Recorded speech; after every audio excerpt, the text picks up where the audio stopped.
In this presentation, you will learn about the concept of nationalism.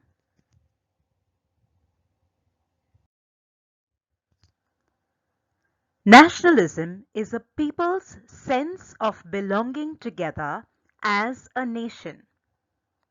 It also includes such feelings as loyalty to the nation, pride in its culture and history, and in many cases, a desire for national independence. Since the late 1700s, nationalism has become an important force in international relations.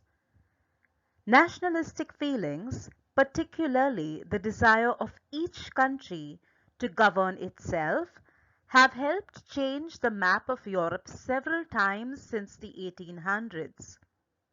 Since the late 1940s, nationalism has also transformed Africa and Asia.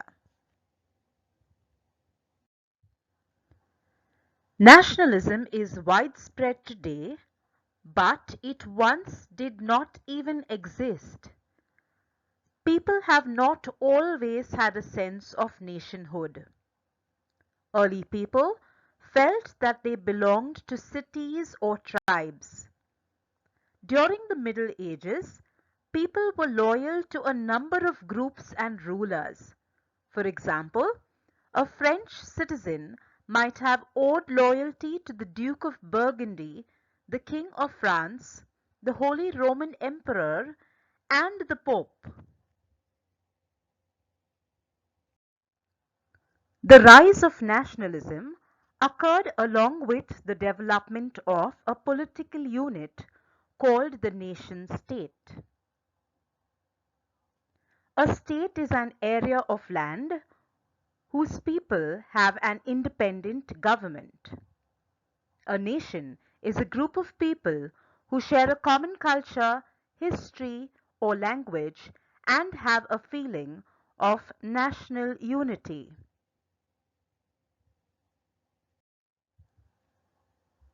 A nation state exists if a nation and a state have the same boundaries.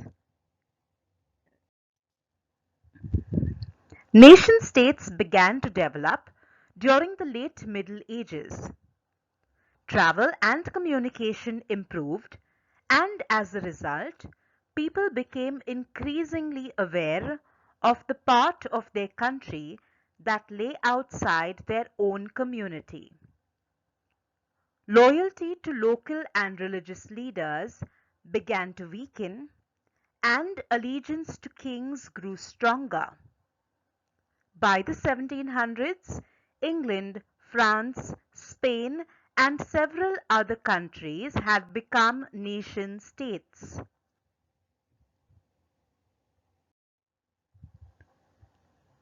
Other peoples developed a sense of nationhood by the early 1800s, but most had not become nation states. Many people believed that a national group had the right to form its own state. This belief, known as the doctrine of national self-determination, caused many nationalistic revolutions in Europe. For example, Greece won independence from Turkey in 1829, and Belgium became independent of Netherlands in 1830. Different forms of nationalism later developed in various parts of the world. In the United States, the spirit of nationalism expressed itself in rapid westward expansion during the 1800s. Many Americans became convinced that their nation had a manifest destiny, that is, a clear mission to take over all North America. In Western Europe, new feelings of nationalism united the Italians and then the Germans, both of whom were still divided into many states. Each Each of these peoples combined to form one country out of the states. The unification of Italy was completed in 1870, and Germany became a nation state in 1871. In Eastern Europe, on the other hand, national groups sought to create smaller states out of the huge Austro-Hungarian, Ottoman, and Russian empires. These demands for national self-determination helped cause World War I, 1914 to 1918, and broke up the empires after the war. During the 1930s, two dictators, Adolf Hitler of Germany and Benito Mussolini of Italy, used nationalism in demanding extreme loyalty from their people. They promoted integral nationalism, the belief that a certain nationality was superior to all others.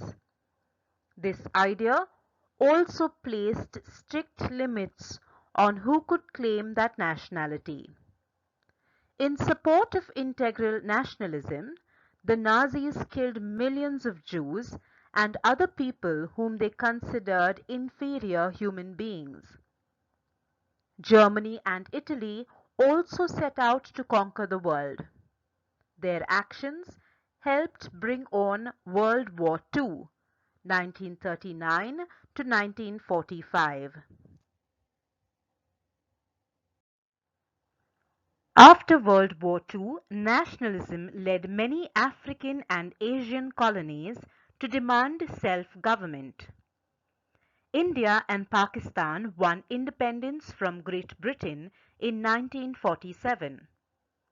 The next year, a nationalistic movement called Zionism resulted in the establishment of Israel. By the 1970s, more than 80 other nations had become newly independent. Many of them lacked the long history of shared experiences that had produced nationalism in Europe. But their leaders encouraged nationalism to help develop national unity.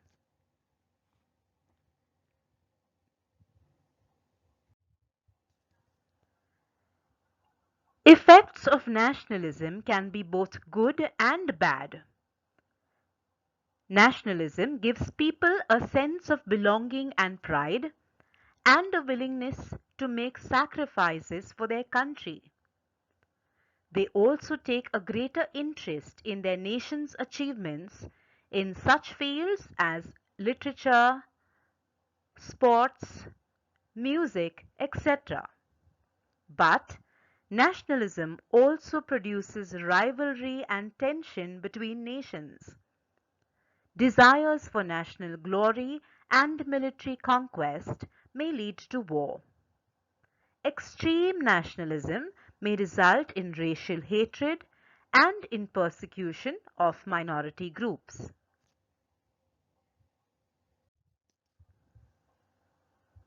Thank you for watching the presentation.